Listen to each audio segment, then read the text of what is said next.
Hi everyone. I know we've been having some trouble annotating, and there is an extension you can use with Chrome that does a lot of cool stuff that you can use instead, but you do have to do some extra work to get the extension.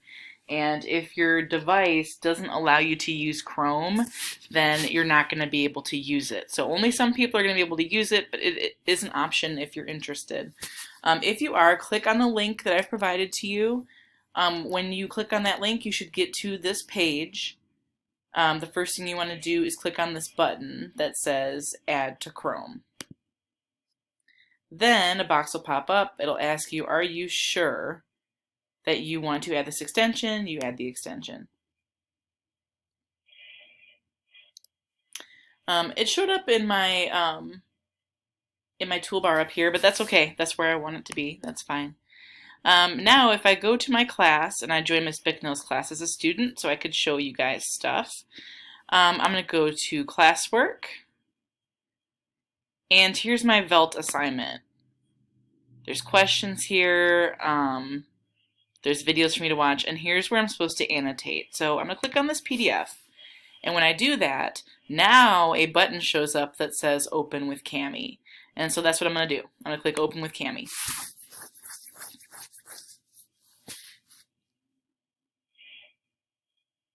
When I do that, the PDF shows up, and I have a ton of options of what I can do with this document. If you look over here, there's a dictionary, so I can even highlight words and it'll tell me what it means. We can even try that with Velt.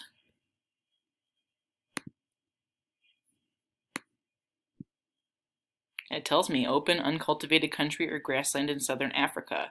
So that's an awesome reading tool. It does text to speech. You can mark it up.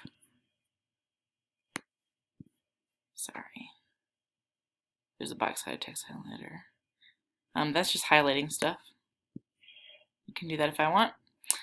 There's a comment box. That's how I'm going to show you how to make annotations in a second here. You can do written comments, voice comments, video comments. There's text boxes you can add. You can make a drawing. You can add shapes. This is the eraser, so if you mess up, you can get rid of it. You can insert images. So you can do all this stuff and it'll save it for you. So I want to add comments. That's how I want my annotations to be. And I want my annotations to be pink because I like pink. Ooh, purple. I like purple. Okay. When I get down here, you can see I already started making some.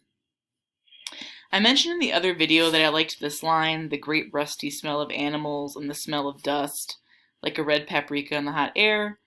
I still think that's a pretty cool line. So I'm going to highlight it and the comment box shows up. So like I said in the other video, red color imagery equals passion or anger.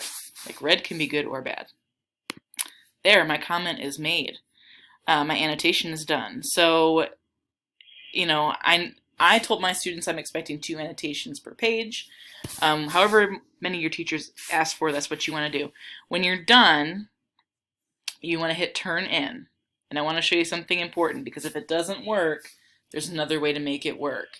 I know I get frustrated when Google keeps switching back and forth between my email accounts, and it's going to do it to me here. So I'm going to hit turn in. It usually works for me, but tonight it's not. If it says any unsaved changes here, make sure that you hit save now because you don't want to lose anything. It should be auto-saving, but if for some reason it didn't save something, hit save now to make sure it gets it. And then I'm going to hit turn in. And normally it works. For some reason it doesn't. So turn in, and I'll show you what it's going to do. See, it took it to my personal email account, which is not associated with any Google Classroom.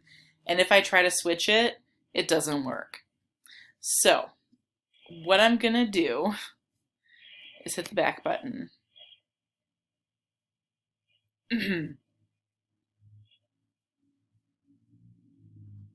Maybe refresh too. Okay. So I'm back to where I was. Instead of hitting turn in, here's what I'm going to do. I'm going to download it, and I can save it to Google Drive. So I'm going to save it to Google Drive, or you can do it to your computer. Either way, it doesn't matter. And then I'm going to want to save it with the annotations, because that's what I'm supposed to do for the assignment, right? I can change the file name if I want. I'm going to keep it the same just so I know what it is. And you can choose a different folder in Google Drive for it to go, but I think most of you probably don't have folders in your Google Drive. So I'm going to begin my export. The file has successfully saved to Google Drive. If I want to check if it's there, it is there. But see, it went to my personal Gmail. So it happens to me too, not just you guys. I'm going to switch to my school account, and it will be there in my school account. It says I uploaded it just now, so that's the one I'm looking for. When I go back to my class, and I want to now turn this in, if I hit View Assignment, there's this button over here that says Add or Create. I want to add the annotations that I just made. So I'm going to click on Add or Create. I'm going to go to Google Drive and pick the file. Kami Export. It goes by most recent, so it should be the first one. Hit Add. And I'm just going to tell Miss Bicknell, testing out Kami for a video. Smiley face. And turn it in. And it just says that it's going to submit the original attachment, even though I didn't annotate it, but that's okay. And then it's going to make sure that the Kami export gets to Miss Bicknell. So I'm going to hit turn in. And I'm going to send my comment. All right, and that's how you do it.